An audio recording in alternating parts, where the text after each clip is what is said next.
Jesus left the district of Tyre and went by way of Sidon to the Sea of Galilee and into the district of the Decapolis.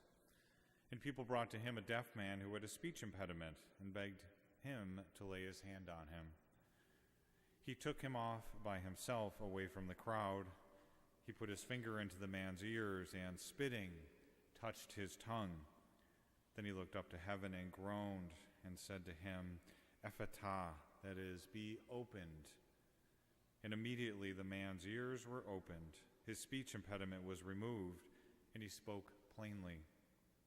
He ordered them not to tell anyone, but the more he ordered them not to, the more they proclaimed it.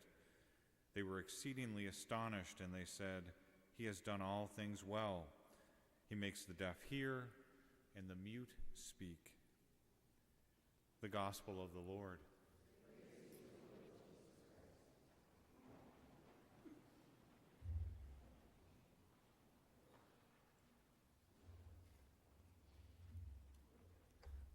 Apparently football season has started again.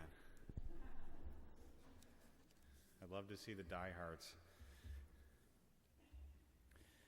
I want to focus on just 3 words from the readings today. They come from the Gospel. Ephphatha, be opened.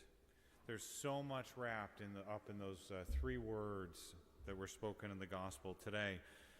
Mark is a very interesting Gospel because on a handful of occasions, including today, he uses very specific Aramaic words. Aramaic was the language that Jesus spoke at home and in his ministry. It's his native language. So when we hear Mark write these Aramaic words, we can be fairly confident that Jesus actually uttered them. And for me at least, it makes it much more of a personal gospel. We know that Jesus in his ministry healed in many different ways, and more often than not, he didn't need big and showy gestures. Think about the hemorrhaging woman. She simply reached out and touched his cloak, and she was healed. Or the story of Jairus' dead daughter. Jesus simply looked at her and said, "Little girl, get up," and she was raised from the dead.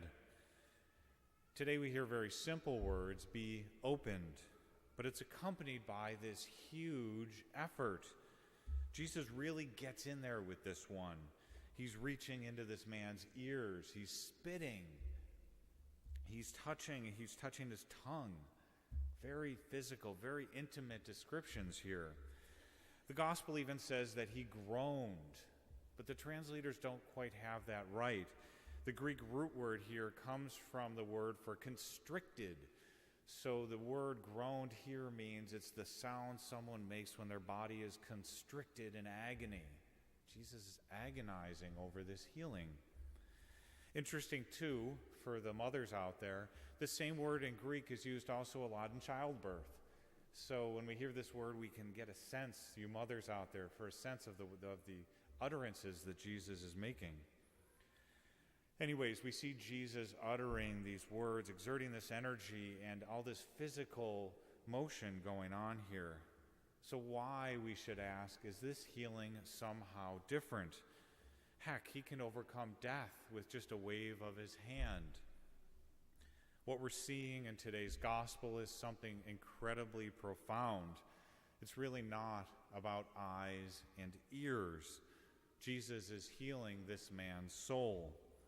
This man has become isolated, not just because of his senses, but isolated from God. He is closed off, and Jesus is trying to fix that.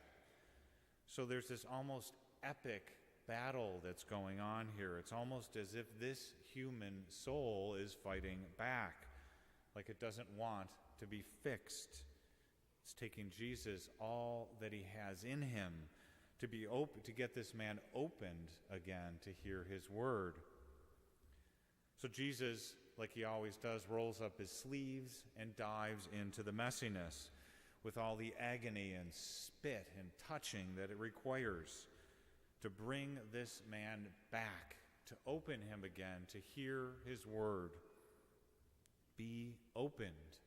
There is so much behind that scream that he lets out. Because healing isn't always instantaneous. It takes a lot of work sometimes, and it's even painful. We shouldn't just look at this in a historical context either, because as part of our own baptism, the priest and the deacon did the same thing to us. They touch our ears, they touch our mouth, and they ask God to open our ears so we can hear his voice, and open our mouth so that we can proclaim the truth of his gospel. And also, like in the gospel today, through our baptism, healing sometimes hurts. There are times that we close ourselves off to God, just like this man. I have to say, this gospel spoke to me very personally, because I have been fighting closing myself off for several months as horrifying new details of this sexual scandal, this child abuse scandal, seem to come out every day. I haven't preached about it at all, because every time I try and put something together, I just seem to get angry. So as much as I have all this emotion trapped inside of me, I know that I can't preach from a place of anger. It's not fair to you, and it also doesn't reflect the truth of the gospel. I wasn't trying to say anything today. I was trying to ignore it, but somehow the Spirit got a hold of me and led me in that direction, regardless of what I wanted. And like many of you out there, I am struggling mightily with all of this. And I want to let you know that you are not alone. I am a husband and a father, and several people who've been directly affected by this abuse have spoken to me. And I know the pain cuts very deep. My faith tells me that no sin is beyond God's forgiveness. But the human side of me, the father in me, says that the abuse of a child, and perhaps even worse, more evil, the cover-up of that abuse, comes pretty darn close. Something is broken in our church hierarchy, and it needs to be fixed. It may require some radical changes. Clergy will lose their jobs, and some of them will even go to jail. We, the faithful, the church, will need to step up in new ways that may make us uncomfortable. We'll also need to let go of other things that we'd like to hold on to. I'm frustrated, but I'm also angry and heartbroken. And even though it's almost nothing compared to what those children and their families have gone through, and some continue to go through, I'd be lying to myself if I didn't admit that I too have been hurt by all of this. My trust in something I loved so dearly has been shaken and perhaps even broken. So for those of you who are struggling and angry, I offer the small consolation that I hear you and that you are not alone.